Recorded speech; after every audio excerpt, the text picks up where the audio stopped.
In our previous video, we took a plan idea and ran it through the roadmap for future jobs and prosperity and determined that the idea had commercial viability.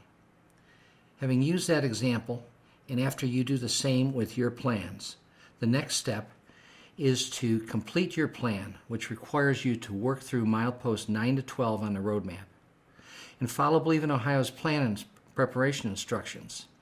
It'll tell you how to assemble the different parts of your plan into a single document. So let's get back on the roadmap. At milepost 9, it asks you to summarize the STEM concepts and principles underlying your plan. In this section, we ask you to summarize, then explain the application of the key STEM concepts that are underlying your plan. And what we hope is that through what you write, you will demonstrate that you have a reasonable working knowledge of the key concepts involved. Secondly, we ask you to discuss why you believe this science that you've researched provides a feasible basis on which to base your plan. Let's go on to milepost 10. On milepost 10, we ask you to summarize in writing your commercialization assessment of your plan. This goes back to what we did before. In this section, which will be part 5 of your final written plan, you must summarize your conclusions as to the commercial viability of your plan. In doing so, we first ask you to discuss each of the individual topics that are addressed in milepost 1 to 8, and then report on your overall assessment of commercial viability. So, for those who are going on and doing a STEM business plan, you stop at milepost 11B, where we will ask you to develop a business and financial proof of concept.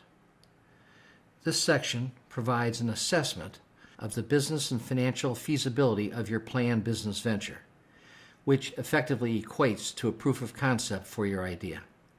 It should also include 5 elements.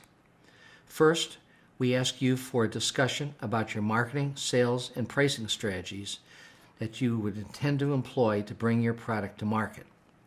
Secondly, we ask you to provide an operational plan as to how you will bring your venture to life.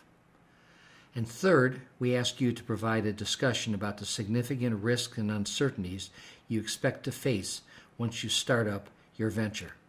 Fourth, we ask you to provide a discussion about the amount and type of investment that you will need to get your venture started. And finally, we ask you to provide a 3-year financial projection that confirms the financial viability of bringing your venture to market. While we're not trying to turn you into accountants, we do ask you to develop at least a basic understanding of what things cost in your venture. Those who start up a venture and don't have any idea of what things cost are not likely to be successful. So, we go on to the final milepost, which is where we ask you to develop an executive summary of your plan.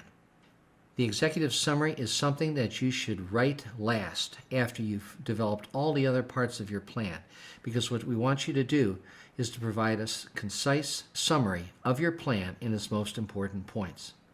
When you write this, though, it must be written in a manner that a person who may not be familiar with your topic can understand what your plan is all about. Again, you can have the best idea in the world, and if you can't communicate it to others, you might as well not have the idea at all. So that takes you through the roadmap, and that takes you through the discussion of really the meat of your STEM commercialization plan and STEM business plan.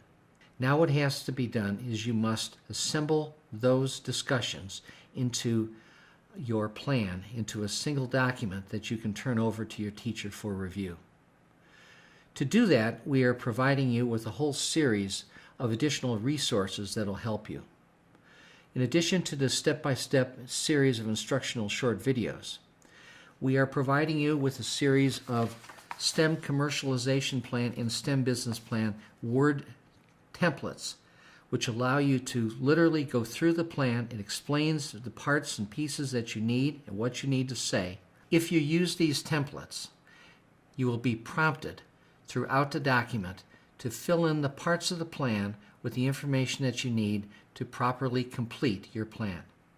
In addition to the templates, we're also providing you with a list of tips and further instructions that will take you step by step through some of the actual preparation of your plan. I encourage you that when you're writing your plan, you not only take a look at the instructional videos and use the Word templates, but have this document with you as well. The three of these combined should allow you to do a first-class job on your plan. All of these tools are available to you on the Believe in Ohio website. I urge you to get them and to make use of them, as they will help you to do a quality plan.